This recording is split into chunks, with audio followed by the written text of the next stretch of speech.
చేసుకుంటున్నారు.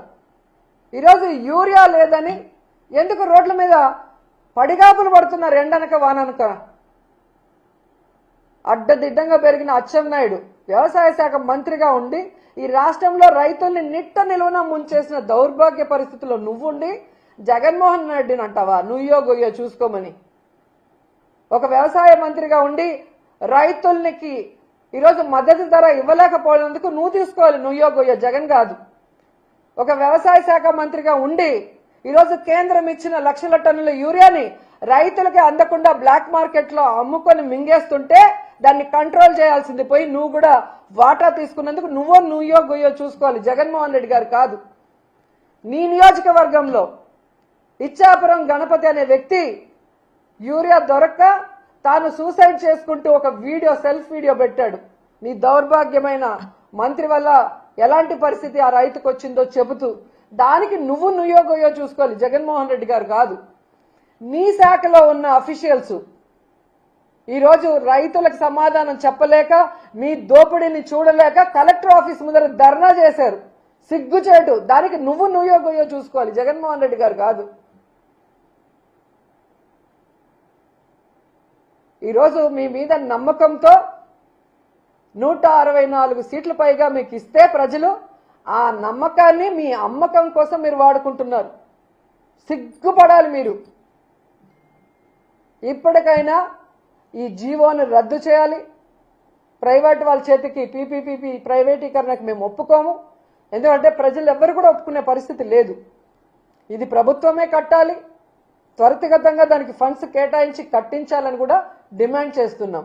లేకపోతే ప్రజలతో, విద్యార్థులతో, అలాగే స్వచ్ఛంద సంస్థలతో అందరితో మాతో కలిసి వచ్చే అందరితో కలిసి పోరాటం చేస్తాం.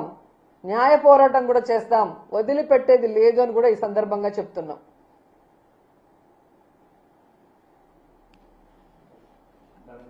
టూరిజం మంత్రిగా చేస్తున్నారు. ఈ రోజు ప్రైవేట్ టూరిజం హోటల్స్ కూడా టూరిజం ప్రైవేట్ పరంగా చేస్తున్నారు.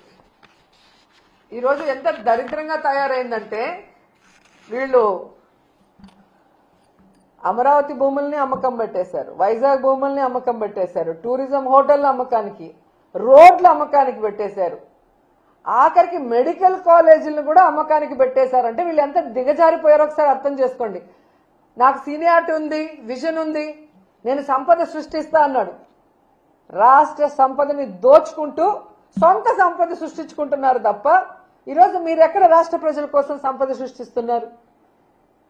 ప్రభుత్వం మీ చేతిలో ఉంది, ఏమైనా చేయొచ్చని మీ ఇష్టానికి చేస్తున్నారు తప్ప ప్రజలకు ఉపయోగపడే ఒక కార్యక్రమమైనా చేస్తున్నారా? ఇవన్నీ అమ్మాల్సిన అవసరం ఎందుకు వచ్చింది? 15 నెలల్లో దాదాపుగా 1,97,000 కోట్ల రూపాయల అప్పులు తెచ్చిన మీకు, వెల్ఫేర్ స్కీమ్స్ ఇవ్వని మీకు, డెవలప్మెంట్ చేయని మీకు, పూర్తి చేయాల్సిన వాటిని కూడా నిలిపేసిన మీకు ఎందుకు లక్షల కోట్ల అప్పు చేయాల్సి వచ్చింది? ఆ డబ్బు ఏమైంది? ఇంకా ఇవన్నీ ఎందుకు అమ్మకానికి పెడుతున్నారో చంద్రబాబు నాయుడు, కూటమి ప్రభుత్వం సమాధానం చెప్పాలి. పవన్ కళ్యాణ్ ఎప్పుడో ఒకసారి అలా వచ్చి ఊగిపోవటం కాదు. ఈరోజు నువ్వు షూటింగ్లు చేసుకోవడానికి కాదు నీ కోట్లు ఇచ్చింది. ప్రభుత్వ ధనంతో స్పెషల్ ఫ్లైట్లు ఎక్కి ఎంజాయ్ చేయడానికి కాదు నీకు ఓట్లేసింది. కూటమి ప్రభుత్వంలో ఉన్నప్పుడు చంద్రబాబు నాయుడు ప్రభుత్వం తప్పు చేస్తే నిలదీయాలి, సరిదిద్దాలి అండ్ సక్రమంగా ప్రజలకి మంచి చేసే విధంగా నువ్వు నడుచుకోవాలి. కానీ నీ నియోజకవర్గం పిఠాపురంలో అమ్మాయిని రేప్ చేసినా పట్టించుకో, రైతుకు యూరియా దొరక్క ఎండల్లో వాళ్ళు నించొని రోజుల తరబడి ఏడుస్తుంటే పట్టించుకో, ఇదే పిఠాపురంలో నిరుద్యోగులకి ఉద్యోగం ఇవ్వకపోయినా, నిరుద్యోగ భృతి ఇవ్వకపోయినా పట్టించుకో. నీ ప్యాకేజ్ కరెక్ట్గా నీకు ఇస్తే చాలు. ఒక హెలికాప్టర్ కొనిచ్చేశాడు, ఇంకా ఎక్కి తిరుక్కుంటూ ఉంటున్నావు. అంతేగాని ఏ రోజైనా రాష్ట్ర ప్రజల గురించి, రైతుల గురించి, మహిళల గురించి ఆలోచిస్తున్నావా? వాటి గురించి ఎప్పుడైనా మాట్లాడుతున్నావా? ఈ 17 మెడికల్ కాలేజీలు అమ్మకానికి పెడితే కనీసం బుర్రున్న ఎవరైనా కూడా దానికి మద్దతు తెలుపుతారా? కానీ నువ్వు కూర్చొని తల ఆడిస్తున్నావు అంటే ఈరోజు రాష్ట్ర ప్రజలు నీకు ఓటేసినందుకు సిగ్గుపడుతున్నారన్న విషయాన్ని కూడా తెలుసుకోండి.